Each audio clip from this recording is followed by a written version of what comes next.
Just ahead, maximizing the minimum wage. Queen's Park boosting the rate to $15 an hour by 2019, but a lot of pushback from business. Kevin Flynn, Minister of Labor, joins me after the break.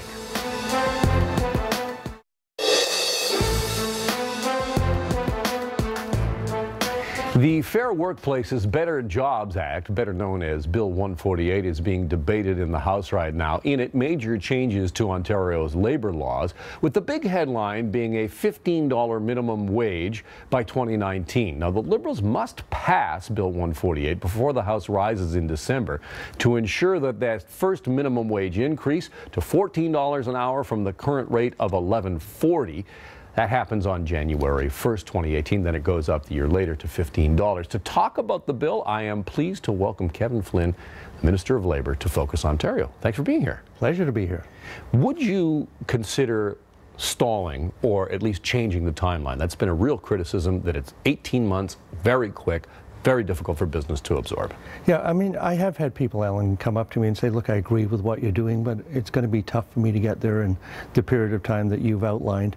We've looked at various options that might allow that to happen, but at this point in time, certainly we remain committed to the passage of the bill with the blessing of the House, obviously, in time to make the changes to the minimum wage as they're prescribed right now. Okay, I just drilled down that again. You say are you open then to delaying and not having this timeline of January 1st and then January 1st, 2018? Well, I mean, I can't presuppose what amendments might go through. I can't presuppose what the committee may do or what the House may do. But certainly I would think that the information that we've provided to the public as to what should be in the legislation, when it comes to the minimum wage, I haven't seen a good reason to change it yet. But you've seen several reports, one from the Financial Accountability Office, saying that this is going to cost a lot of jobs. There's a number of economic reports out there, and when we look around the country, we had 53 economists come forward and tell us that almost exactly the opposite to what the FAO said. So, you know, it's up to me to avail myself of the information in those reports, but there's not any one report that I adhere to. When I look at the predictions that have been made in the past, some of it I think has been fairly accurate. Some of it, in the fullness of time, has turned out to be fear-mongering. So we're looking for that good, balanced information that's going to provide us with what we think will be the real eventual outcome as a result of this.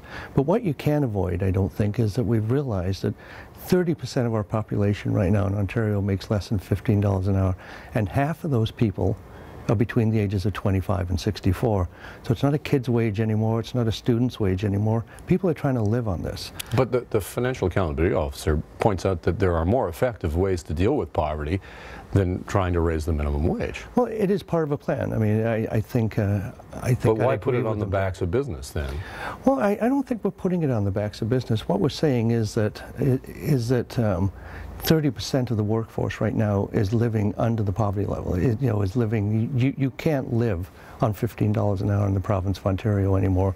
So what we need to do is rebalance that. And what the other half of the equation that I don't think is talked about much is that 30% of the population will be earning more money. And that's money that gets spent directly in the supermarkets, in the drugstores, in the small businesses. People living on a minimum wage income aren't saving money.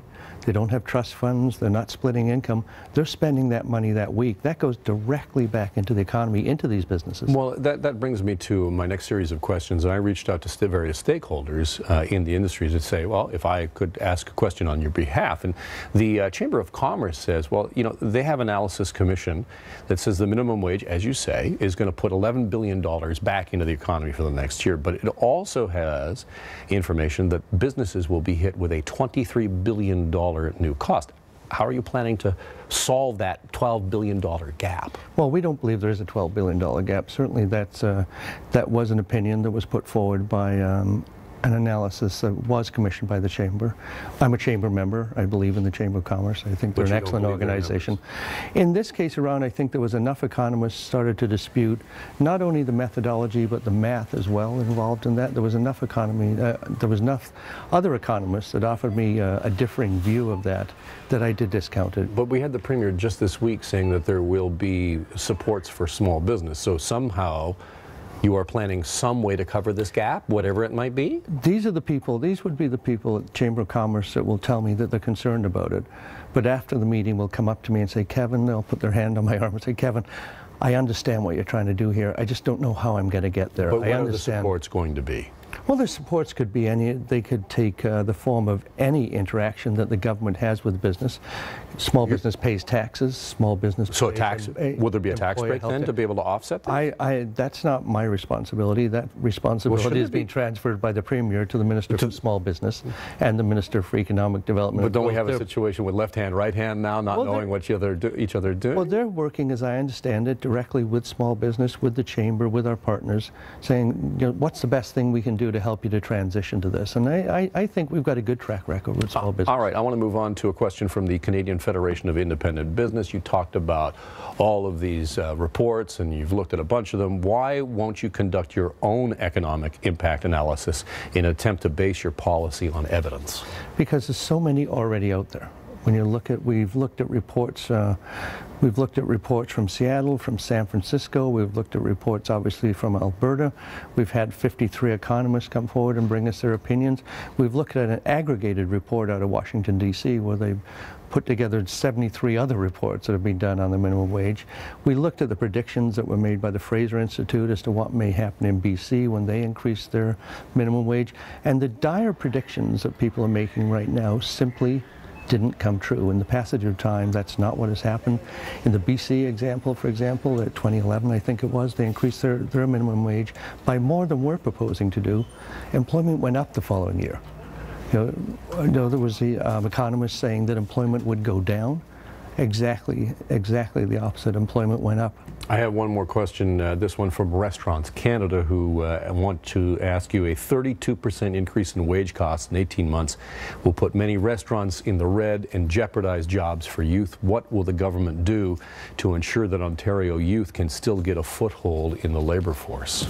Well, I think there's a number of things. I think, you know, we had the advisors who were traveling the province that came up with the Changing Workplaces Review, made a number of recommendations to us as a government, some of which we agreed with. I think they did an excellent job, some of which we knew that would be problematic.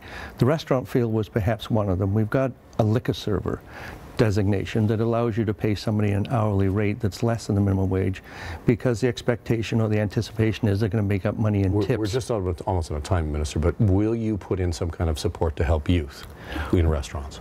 Get jobs. Well, we're keeping a student wage, right, and we're keeping a liquor server rate against the advice of our advisors. So we're, yeah. All right, Kevin Flynn, Minister of Labour, thank you so much for being here. Appreciate it. My pleasure. Thanks for having me.